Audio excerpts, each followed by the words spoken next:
You are listening to Love Your Practice with Dr. Laura Mock. I'm a general dentist, a practice owner, and a certified life coach. I teach women who own dental practices to lead with intention and literally fall in love with their businesses. Keep listening and you will see how learning to love your practice turns into loving your life too. Hey ladies, have you ever been in the middle of a clinical day when your assistant or your hygienist or someone who works for you does something that you want them to do a little bit different, or maybe a lot different? Maybe you're a little bit irked or you're furious. Either way, I have felt the pain of being in the middle of taking care of humans and not being able to take the time right then and there to be the manager as well. And then what happens typically is we get to the end of the clinical day and we still haven't talked to that person about what we want them to do differently. And there's two reasons for that. One is because we really are busy. We really are. But the other one is that there's reasons our brain will give us not to have that conversation. It's uncomfortable. And we don't know exactly what we're going to say or how we're going to do it. We don't know how to have a conversation about positive changes that don't turn frustrating for the recipient or for us or both. And the thing is that I have had so many clients come to me and complain about this problem that I have actually made a course just for you, you female dental owners, and it doesn't cost anything at all. I made it for you for free. It's deeper than I can go in just a podcast.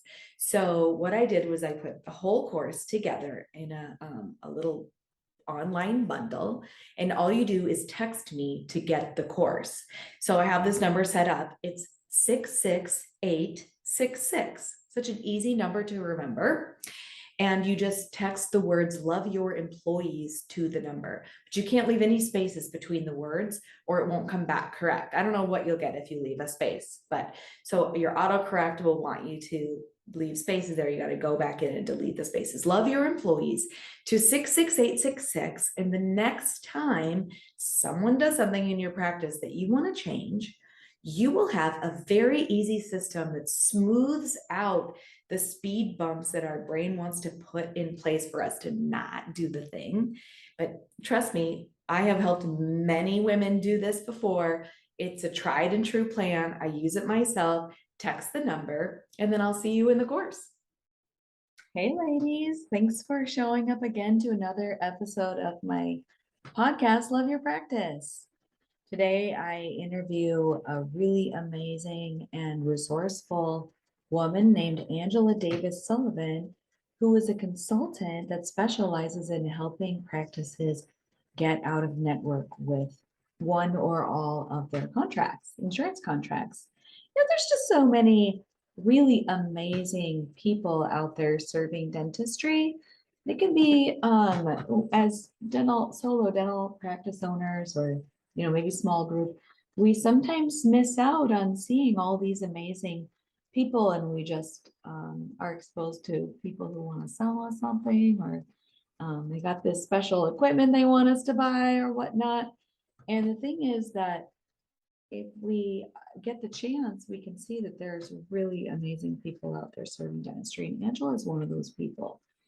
I mean, I'm just thinking about the trickle down effect of how many lives she helps improve as she helps these these practices make the transition. So listen in, whether you're already a fee-for-service practice and you just want to feel the satisfaction of knowing that you already did that hard thing, or you're in network with all of them and you're not quite sure where to start, listen into this episode and I'll see you on the other side. All right. Well, it is time to introduce my guest, who is Angela Davis-Sullivan. Welcome to the podcast. Thank you, Laura. I'm excited to be with you. I know. I've been really enjoying getting to know you and what you do, because what you do is super fascinating to me and also like very timely for me, since I just did this recently, which is that you are a practice consultant And one of the things that you do that makes you special is that you step in and you kind of hold practice's hands while they are ready to drop an insurance contract. Is that right? That is exactly right. Yep. Hold their hand is a good way to put it too, to walk through that process.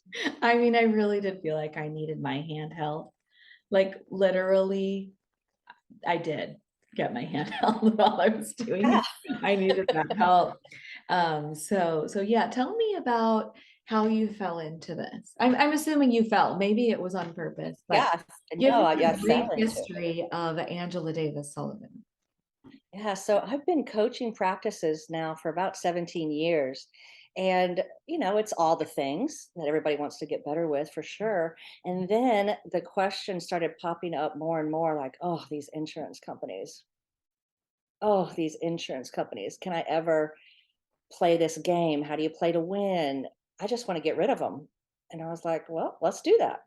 Let's drop one. And then, eyes get big and like, what? Can you do that? Can I still do dentistry and not be in network? Absolutely, you can. And you can do more dentistry and more dentistry that you like to do. Mhm. And you're still taking great care of patients and helping them. And you don't have to be a slave to that company. And it's not really insurance. It's not really insurance.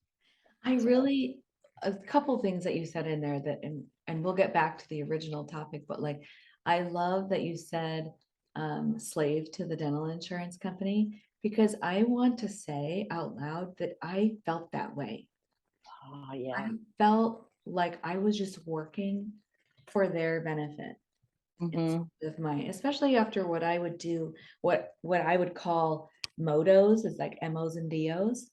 Oh yeah. I spent an afternoon doing motos, and then the EOB came back and it was just like, maybe 50% of my fee, or maybe 60% of my fee. And the rest they're like, nope, just cutting me off Yeah. at the knees.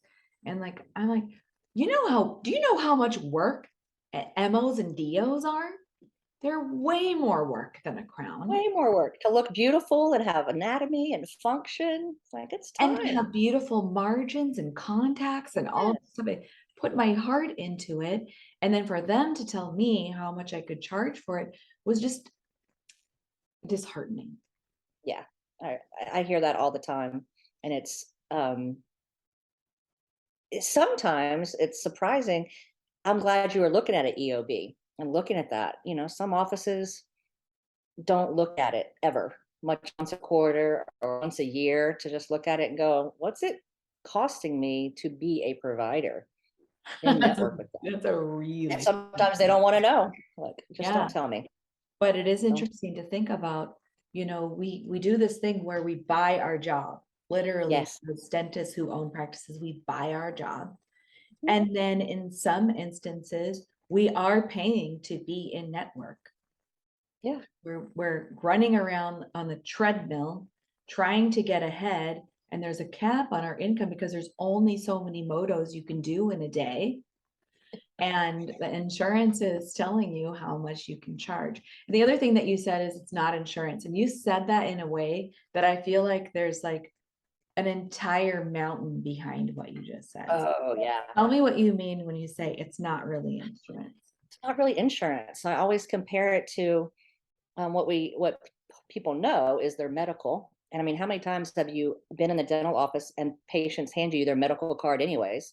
They Yeah. don't even know what they have, much less we have to figure it out for them. But if dental was like medical and I chopped off 4 fingers and I went to the hospital and it was dental insurance, what would happen? Well, Well, we'd be like, well, we can pay for the first finger. yeah, you probably can get 1 finger this year and then next year another finger. Oh, and by the time this one comes, there'll be some clause that it's not covered anymore. So that's dental. It doesn't really help you. It's not for catastrophic things. And when you look at your mouth, you can have a lot of things going on. And so what I really work with doctors and teams, we have to help educate our patients about it, no doubt. But it's a benefit. It's a rebate. It's a coupon. If you fill out all the paperwork correctly and you mail it in a timely manner, you get a check back. Mhm. Hopefully. Hopefully. I love the So just make that coupon. switch. I Yeah, it's a use that cute. one myself because Yeah, it's a you great don't, one. a coupon never has any value if you're not also spending some of your own money. Money. That's exactly right. That's exactly right. Nothing is free. The So clever just getting writing. that shift, Yeah. uh, It- it's a benefit, mhm. and we can help you. We can help you figure out how to maximize it, but it's never going to be insurance like you think insurance is for your house, for your car, for your medical. It's Yeah. not the same. Yeah. Also it's a benefit. And so here's what I ran into for myself, because for my listeners' benefit. So I dropped my Delta contract almost 2 years ago. No, it's been 2 years now. But I had an associate who was in network with Delta still. So I had all these patients who made a massive switch to the associate. And when she decided to leave the practice because we were going to go completely out of network, so she left and we dropped Delta, and that was our last insurance company, and decided that at the same time we were going to shift to being completely fee for service. And we Mm. just did that in June of 2022. So we are still, Congratulations. 8, 9 months into this journey. But it's Yeah. interesting because I have had a wonderful practice for, I mean, I've owned it for 15, and I really started working hard on it probably like 8-ish years ago when I was like, we're leveling up. And that entire time, I told myself that I wasn't ready to do Oh, that, and I would make yeah. these excuses. Well, Delta's 65% of the practice. And then the next year was, well, Delta's now 68% of the practice. And it was creeping up, especially Yeah. after I dropped the other insurance Sure. contracts. I actually got backfill with more Delta patients. And in the meantime, Delta was, in some instances, um, not giving me a raise, and in other instances, giving me a decrease in Yes. what they would um, give me. And yet, I still continue to tell myself that I wasn't ready. I believe it. Do you have people tell you that? Yep. It's so funny that you say that because we can talk ourselves in and out of things with some made up stuff of and I hear that all the time. Like, yes, I want to. Let's look at the numbers. Let's do this. And then we get there and it's like, no, I don't think I'm really ready. Mhm. No, what if everybody leaves? What What if, if yes. the team can't handle this conversation or all the patients are going to be mad and everybody's going to leave? So Mhm. I'm not ready yet. Let's get some more new patients who also happen to have all the insurances, but okay. Yeah. And then it's, yeah, so what's that costing you? And yeah, so I hear that all the time where people drag their feet, overthink it instead of just saying, you know what, I'm going to be as ready today as I'm ever going to be. What's the Uh-huh. steps? How do I do this? Yeah. And getting that fear out of the way of Which of the we're going what to if. talk about fear in a little bit, but I want to hear from you first. I want to hear, so you're a data person. You like I do like spreadsheets data. and forms and numbers and all that. So I want you to be super real with us right now. Okay. And I want you to tell us what you look at to determine if a practice is ready to drop a contract. What do you look Yeah. So I'm going to pull those reports. I love to look at, we're going to look at what your insurance ratios are, how many patients are with each um, company that you may be contracted with, at? Mhm. and then look at how you're posting that. Sometimes you're putting their fee schedule in. So at the end of each month, you don't see a big write off because you've already got their fee schedule in there. So Mhm. that gives you kind of sometimes a false sense of it's good, it's fine. Not bad. Other times you look at that big write off and then you don't want to look at it anymore. I mean, it's not uncommon for me to see practices with, producing 115,000 net, but they wrote off 30 to 40, sometimes $50,000 in a month, just gone. Yeah. gone. So we look at all those reports and then we kind of run another report that shows us our average fee. So you've got what you really want to charge, what your value is for the services that you provide. You're doing great, beautiful work. And then we take all the insurances in there. So now you have an average fee and what that's costing you. And just open up the conversation to say, how long do you want to do this? Because you're getting new patients from those insurance companies. So that's part of your marketing budget, if you look at it that way, right? Like you take a cut in your reimbursement to get these new patients to come to you. What would it cost to market for more patients that you really want and pull the plug over here? Let's look at that. And then you look at your, hygiene, like who's going to take care of all these hygiene patients? What if all the hygiene patients leave? Am I going to have to let a hygienist go because now I can't fill them? And I can tell you, I've never had an office have to fire a hygienist because there wasn't enough patients anymore. Wow. They still kept coming. And we lost patients for sure. Every practice. You're losing patients right now. Is it because of insurance? Is it because of culture? Is it wow factors? I mean, you're losing them. This just is a little different and going, okay, well, what do I need to do about it? Which ones do I want to keep? Mm-hmm. How can I get paid for what I do and be good at, be happy about it. Nothing's worse than looking at the end of the day and go, what? How did I do all that? And I'm exhausted. And this is what we produced today and what we collected today. How's that possible? So just opening up the eyes of the doctors and having those conversations where we can ask some hard questions. Are you ready to be brave and trust the process? Mm-hmm. And can you lose the patient? How do you feel about that? Because that's where that other fear piece comes in as well too. Like, well, are they all going to leave? It Yeah. just has not happened. It hasn't happened.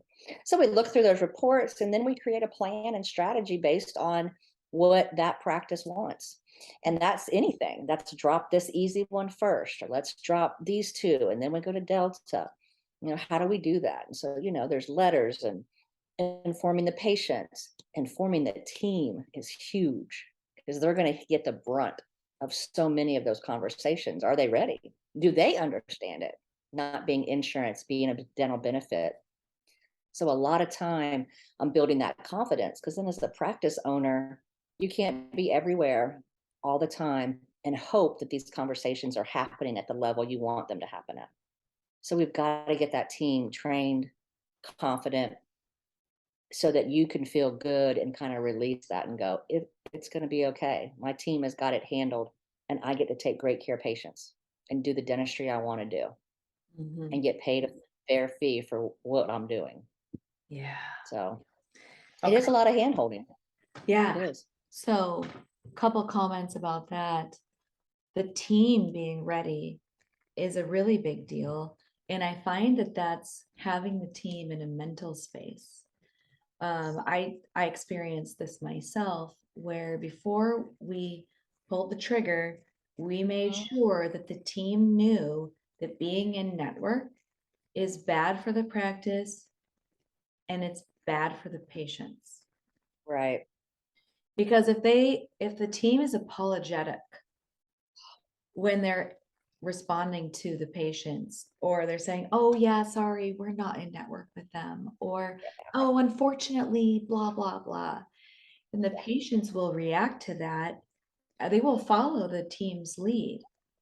But if the team believes that this is good for the patient because now the patient has more choices and doesn't have this insurance contract clause hanging over their options, that the patient is then freed, both mentally and strategically from the constraints of having the choices that they want. Absolutely. So like, for 100. example, I do overlays in my practice instead of Yeah. crowns a lot of times. Overlays, insurance wise, they're a miscellaneous code. There is Mhm. no way that any dental insurance is ever going to pay for an overlay. Unless they have one of those things where it's just like, we just bill whatever, we'll pay for it until you get to 500 or 700 or whatever. Right. This is Whatever that it might is. pay for part of one. But the thing is that an overlay is something that the patient actually wants more than they want a crown, because they like the idea of not having their tooth drilled down, right? But insurance is going to drive people towards getting a crown because then they have that coverage. Right. So going back to the employee's mindset, helping the employees see that going out of network gives us the option to treat the patients the way we believe is best, Correct. is so much better. And so that preparation on the employee's mindset is like step 0.5. It's not even Absolutely. getting to step one. It's making sure that Yeah, they understand that and they believe in it and they're on board with you and agree that your real fees are worth it. absolutely. Mhm. Yeah, they got to believe it. And that starts with, the doctor going, hey, let's have a conversation and make sure that team is clear. That everybody comes in with a belief system, and Mhm. then they only know whatever we're telling them or whatever CE we're doing or however we're running our practice Mhm. until we challenge that and go, let me share something different with you. This Yeah. is how other people are doing it and making it and thriving. We got to recognize that there is a mental jump for an employee who's used to asking, let's Yes. say $450 from the patient for their crown, to asking for 1,500. And that Most definitely. the only difference is that the transfer of money has changed. The circle has changed of the direction of how it's done. But for the employee, understanding that this is neutral as far as we're still asking for the same amount of money that we ever were, and the Right. value is there, and it's okay. The patient will still want the dentistry and will maybe even want it more because they don't have the wedge of the insurance in between the two of us. Yeah, I love that. They do want it more when you can remove that wedge. And that's a great analogy for that. It's blocking them. Yeah. And I think with team, it, we can get that buy-in. We get confidence with asking for that payment, giving them the confidence around how do we still work with your dental benefit plan. Yeah. All those things build up. And then when they have success, that's when the light bulbs start going off. And then you're able to really move like, oh, I That was thought for sure Miss Smith was going actually, to have a fit. But yeah. she said yes and did it, and then it's like, "See, there you go. Let's do Mr. Jones now. Let's see what he says." And yeah, they won't all be wins, but you'll get more wins, and then that's gonna help your confidence. You're doing what's best for the patient, for the Yeah, I'm gonna practice. speak on that for a minute because I want to go back to the concept of a wedge and how um before I had a mixture of patients who came to see me. Some of them came to see me because I was in network with their insurance. And then I had others who just love me or love my practice and the people who work Right. for me and whatnot.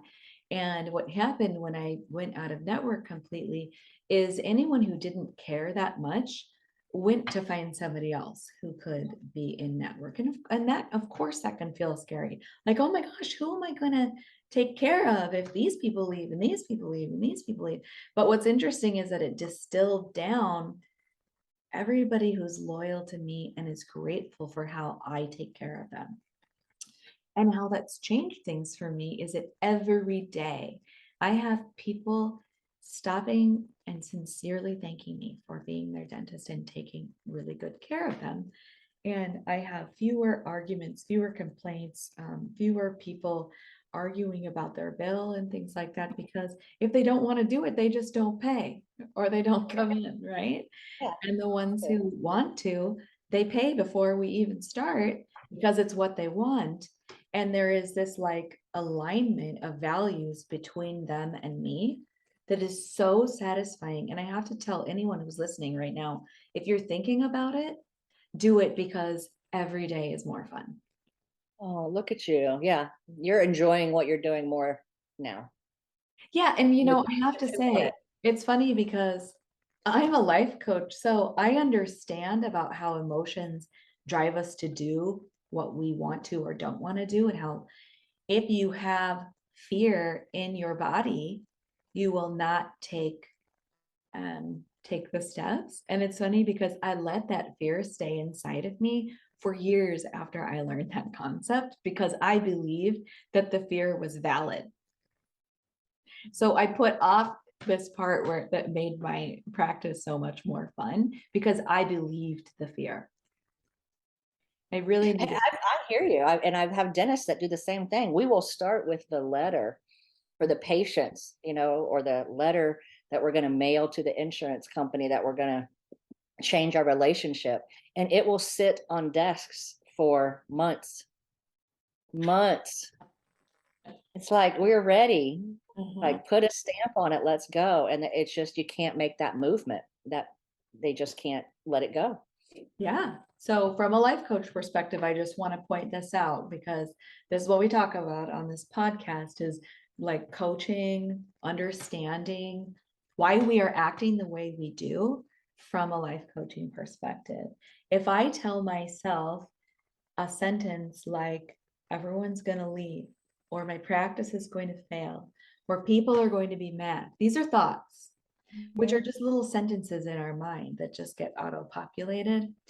And those thoughts, like everyone's going to be mad, those thoughts create emotions. And emotions are simply neurological and hormonal cues that are living in our DNA. Like if I feel excited, it's because the DNA in my body sent excitement through it. Okay. If I feel angry, it's the same exact thing. My nervous system and my hormones tell me how to feel angry.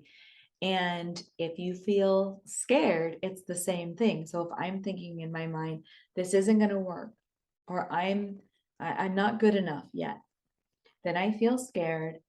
And the thing is that cue that's in our body, that system of feeling the emotion, what it is it's telling you how to behave. Okay, Okay. so like if I'm a mama bear and I'm angry because I can smell humans, then I run towards the humans and attack them. That's the simplest version I can tell you of like the emotion tells you what to do, right? And evolutionarily speaking, let's pretend we're hunter-gatherers, we live on the plains. If we're afraid, what are we gonna do? We're either gonna hide or we're gonna run away. That is in our biology. That is something that we cannot fight. So if someone listening to this wants to drop Delta or some other company, but they are feeling afraid, then their body is telling them not to take action. And that's how you end up with the letter sitting on the desk. The dentist hasn't faced the fear and really asked if the fear is even valid. Okay. So we're talking about this before we started. There's no bear. There's no bear that is going to come into your office after you send that letter. Yeah. That's so So true. I love it. and so it's a matter of what I do. And I do this with my clients sometimes when they're thinking about dropping an insurance company, is we look at which thought they are believing that makes them feel afraid. And would they be willing to look at it a different way so that they don't have to feel afraid anymore?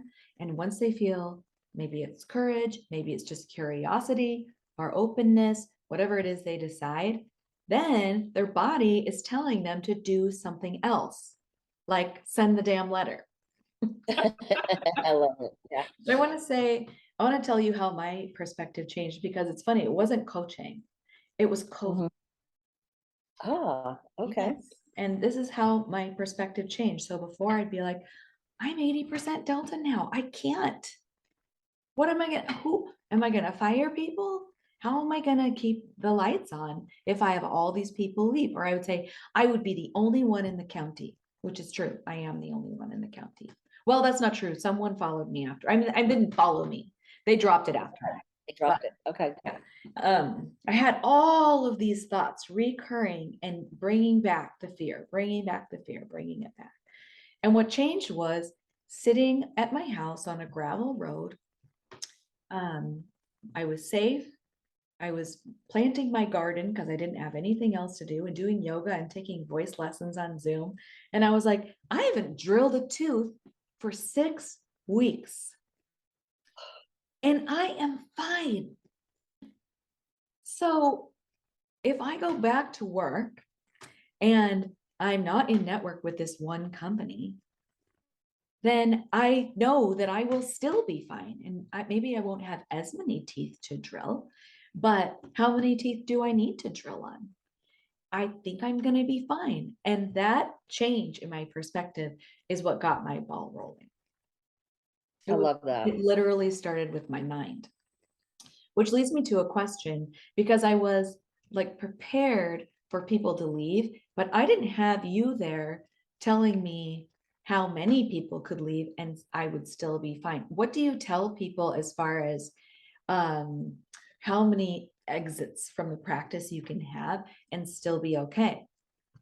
Yeah, that's a great question. And when we look at some of those reports, and I can show them, like, look, this is the difference in your full fee versus what you're getting. Mhm. Right? That's step one, looking at that, and then go, so if 50% of those people left and you didn't do anything on them, but the other 50% stayed and they had one crown and they paid full fee, what does that look like to your bottom line?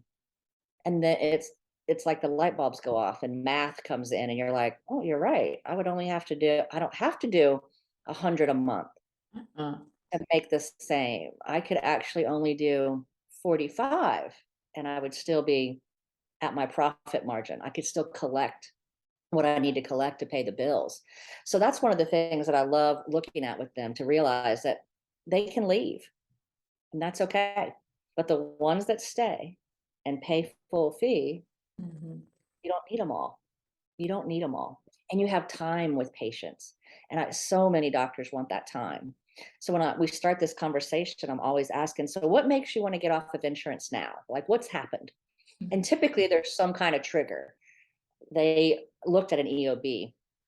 Their business team showed them, like, are you believing what is happening right this? That took you 2.5 hours. And here's what we got paid on it, or did not get paid on it. Like, we got nothing for that. Mhm. Now we got to go, we can't do anything about it. We're done. And they start getting curious of, like, well, what do people do? Like, I thought we had to be on insurance Mhm. to run a practice. I thought we had to do that. Well, no, you don't have to do anything. What do you want? What's your vision for your practice? What would you like to do more of? And I think those start that conversation. And then when they can see those numbers and realize, okay, 144 of those people could leave from that company. Mhm. And if the other 100 stayed, I'd still be way ahead of the game. And how many hygiene hours is that? How many people do we have to take care of? And then what if I asked for referrals from just those patients and they sent me more people like them with that expectation already? Then that cycle gets to repeat. And you're like, oh, they already know how to do it here. I just feel like the fact that you have the skill to pull the numbers is so important because those numbers, see, from a life coaching perspective, I'm like, "Boop, boop, boop, boop, boop, boop, boop, boop." Yeah, Your numbers create new thoughts for your clients. So they I can look love at the facts, they can look at those numbers, and it changes the thought from I'm too scared or I can't leave or whatever to I'm going to be okay. Or even better, I'm so excited. This is going to be amazing. And then they feel something new, whether Mhm. it's excitement or readiness or whatever, and then they take the action. And like that numbers thing is so important because we don't know how to get our own numbers. I don't know if you've noticed. Yes, I've noticed that with doctors. They're just happy to, like, what did we collect today? I don't know. And that's the thing. And numbers don't lie. Mhm. They don't have a feeling. Here it is. And a lot of times when I'm talking to doctors, I hear things or they say things like, I feel like we're really busy, but we don't make any money. I feel like I do a lot of crowns. I feel like we have a lot of openings. I feel like we don't have any openings for hygiene. All of those, they're making decisions based on what they think may or may not be happening. And it's not data. It's just Yeah, like let's pull the what data and their see brain is let's see telling what's them. real. Yeah. Let's see what's real. You're right. You do have a lot of open time. Let's talk about that. Or, yeah, here's the difference in what you're writing off every month. Do you know that? Mhm. And obviously, a lot of times they don't. They know it's bad, but I don't look at that number. Well, So, I want to tell you what's been going on in my practice, just yeah, in case you have any unsolicited advice for me right now. I love it. Yes, yes. So my practice has definitely gotten smaller. Mhm. I did actually have a hygienist who resigned about 2 months into the fee for service transition because she spent and actually I did a podcast on this because I was really sad when she resigned. I was ready to carry it for her. I was ready for there to be holes and to be fine paying her while Yeah, we like regrew it. But she spent a week answering phones while we were closed. And during that time, she answered the phone for several families that she had personally taken care of. And they exited the practice. And that was hard okay. for her to send those records somewhere else. And she took it very personally. I think maybe I could have done a better job of preparing her, but regardless, she decided to leave. And then what happened was I went from having basically two and a half, two and a half hygienists to one accelerated hygienist. Okay. Nice. And she wasn't accelerated when I hired her, but when the hygienist left, it was like, well, I have this extra assistant because the associate left and I didn't Yeah. fire the assistant. So they take care of hygiene now. And what we found was at first, we did have some holes, especially before that one hygienist decided to resign. Um, but what we're finding is we have fewer patients per day. And sometimes we have openings like in operative. I used to never have openings same day unless somebody didn't show up. But sometimes we have openings now, but what's interesting is it always ends up getting filled with something good. That's awesome. Yeah. Yeah. And so there's like this mindset shift where I used to depend on seeing the blocks getting filled. And that was like how I told myself that everything was going to be fine. Right. Like I depended on seeing the colored blocks as evidence that my practice was busy and successful and I wasn't going to fail today. And now sometimes I look at the schedule and I'm like, oh, there's some big openings there today.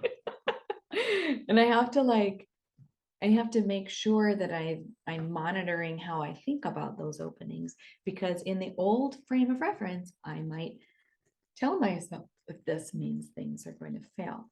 And what I do instead now, and I have to be very intentional about it, is when I see openings, I go, okay, I wonder who I can help today. Oh, I love that. Oh, yeah. And sometimes it ends up being something that's valuable, and other times it doesn't, but at least I enjoyed myself. Yeah. You had a good day. You had a good day. Yeah, it is hard on the business team Mhm. fielding phone calls that come in after said letter goes out or whatever, or talking about their next appointment. They probably get it the most. Mhm. And then after that, hygienist, because now they're in relationship with these patients and they get back to that operatory and go, why did your doctor drop my insurance? Yeah, And depending on how that hygienist answers it, could make all the difference. you're so We right. didn't drop your insurance. We Yeah. didn't drop it. We changed our relationship with how we work with them. Our Mhm. goal is to take great care of you. Yeah. We Yeah. talk to you about that. So That's those, and then assistants are next. And Mhm. then the doctor hears about it Right. occasionally as well. But it's that business team that gets hammered on the phone Mhm. or at checkout Mhm. with, what do you mean? Or why did they drop? Why I can't see you anymore. And that's not the case. Yeah. It's not the They have case. to have a lot of conversation skills. I'm guessing you have a prerequisite when you work with people that before we drop anybody, Yes. we need to make sure the team in the front is ready.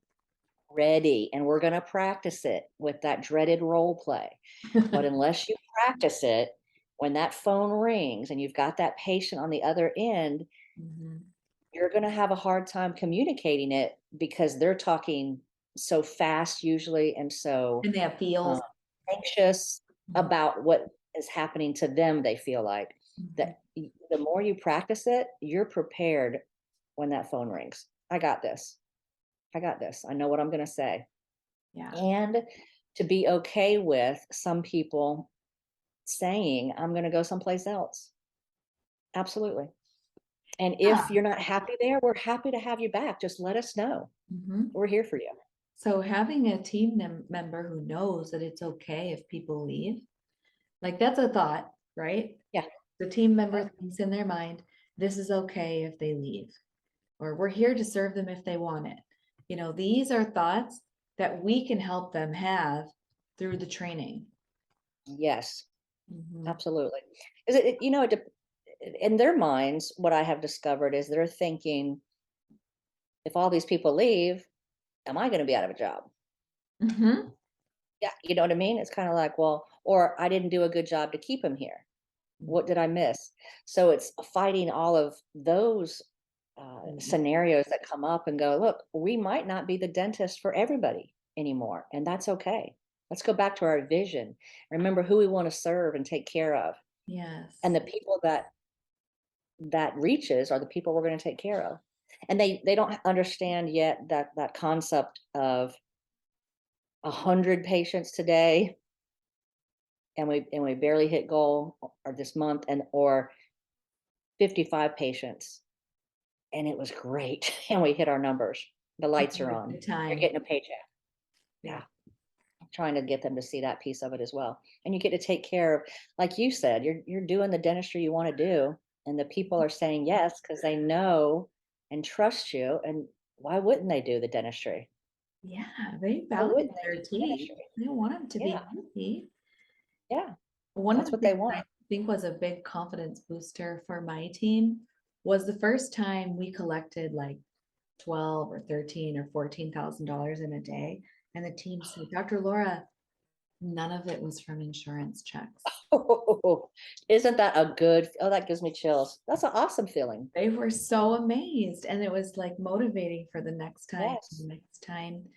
And part of that they got to keep because they get bonused on how much we collect. Oh, that's So fantastic. knowing that they were be able to earn their own money without begging the insurance for it was pretty Oh, invigorating. that is so fun. Yeah. Yeah. Yeah, I think when they see that and realize, hey, we just got paid for what we do, Yeah. this is a good thing. I mean, this makes sense. Why wouldn't I do this? Yes. It's And like that confidence McDonald's again or goes like up. new tires. And I mean, we Yes. don't go to McDonald's and say, can you bill my insurance company? Um, No. and if we did, then there would be like this weird relationship between us and the Yes. people giving us our McDonald's. And it's the Exactly. same when we're offering care, we don't have to defer to this third company that we're hoping is going to pay us. We Yeah, can just hoping. talk to the patient and do you want to do this or do you I not? always remind teams as well when they're going through this process, um, because it can be stressful. It can be gut wrenching at times. But the wins, like, where did we win today? Let's focus on that. Okay, now where are we going to win tomorrow? Mhm. Because it's easy to go, yeah, but Miss Smith and her whole family of five left. Okay, but where did we win today? What went really— well, we collected $12,000 and none of it was insurance. Okay, that's a win. Yes. Don't forget that, to celebrate the good things that are happening along this process Yeah. as it goes. Trust the process. That reminds me of a little story. Back when I was a new owner, the front desk person had this habit of when somebody left the practice, she would set out the person's physical chart in this one spot which you'd pass by with a sticky note that said why they left. And I like it. no, it was terrible. And That's what I mean. Like, no. every time I'd walk by it, there'd be like this pit in my stomach, right? And I'm like, I don't think we need that reminder. I don't think this is really serving anything. They're gone. It's too late for that. Hey. And it's, you know, it's dysphoric. It's creating thoughts that aren't very fun. So we stopped doing that. I'm grateful for that. Anyway, that was a long time ago because it was before we switched to Charts, yeah. I can remember doing that too and having to put a note on there and you put it on the doctor's desk and you're thinking, well, that's depressing. Why did we do stop doing that. Okay, let me that? ask you a question. Do you ever Yeah. encounter practices who say, I want to drop some networks, some contracts, and then you look at their practice and you go, I don't think they're ready. Yes. And when I say yes and I have to get into the real why. Why is it now? Because like, what are you willing to sacrifice? Because sometimes it's going to be a sacrifice for a little bit on money until we can get there. Mhm. Um, and maybe that means marketing, maybe that means team, maybe that needs assisted hygiene. What are we going to have to do different so that you can make the same? Um, it's only happened a couple of times, and maybe we only put it off a few months till they got their things in order Okay. before we came back for it. Yeah. Because So I think everybody can make it without it. it's a matter of having those readiness things that we already talked about. Are you ready? Is your team ready? Are you ready to take a temporary dip in your income while you rebuild your practice? Yep. Do you have your why and your vision defined? Is your customer service excellent? That type of Yes. thing. All those things, especially their why. Because when it gets a little stressful, you got to tie it back to that why. Why did you do this? Yeah. Don't forget that. Yes. And Yeah. then let's get those people in that want to come to see you and will pay for it. Mhm. People will pay for what they want. Just make them want it. It's very true. Um, So, I love that you have them define their vision because from a life coaching perspective, what that is, the vision is a thought that they think a lot. So it's a, you know, but they put it in okay. their minds on their own.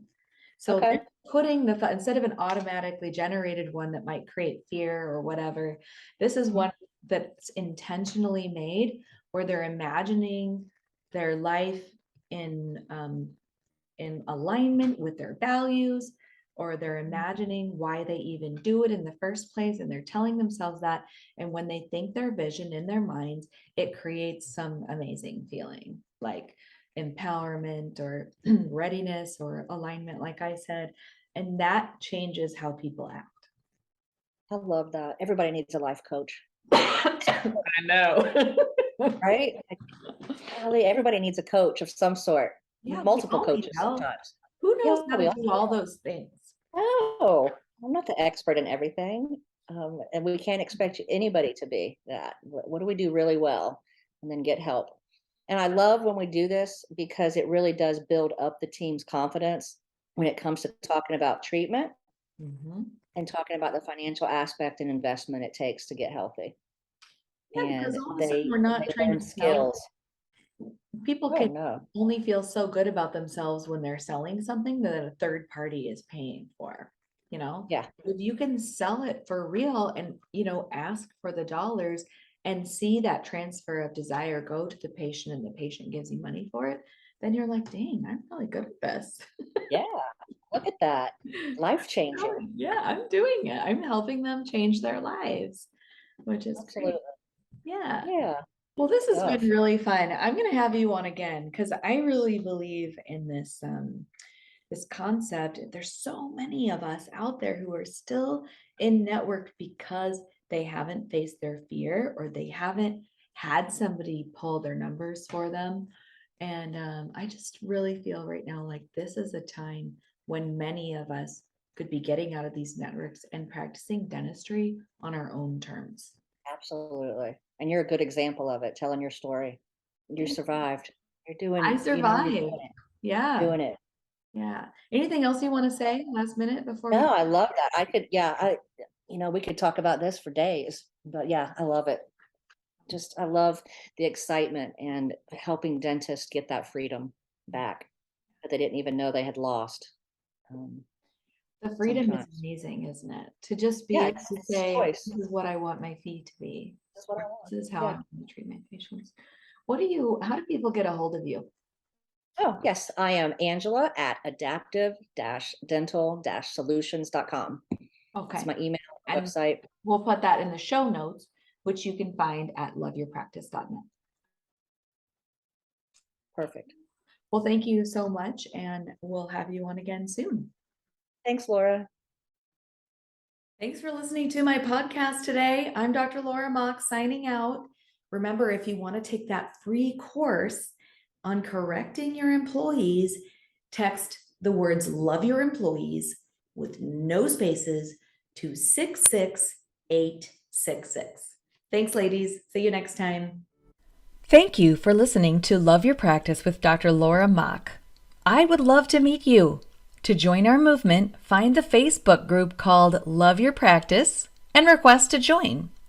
If you can't find it, just send me a message and I'll add ya.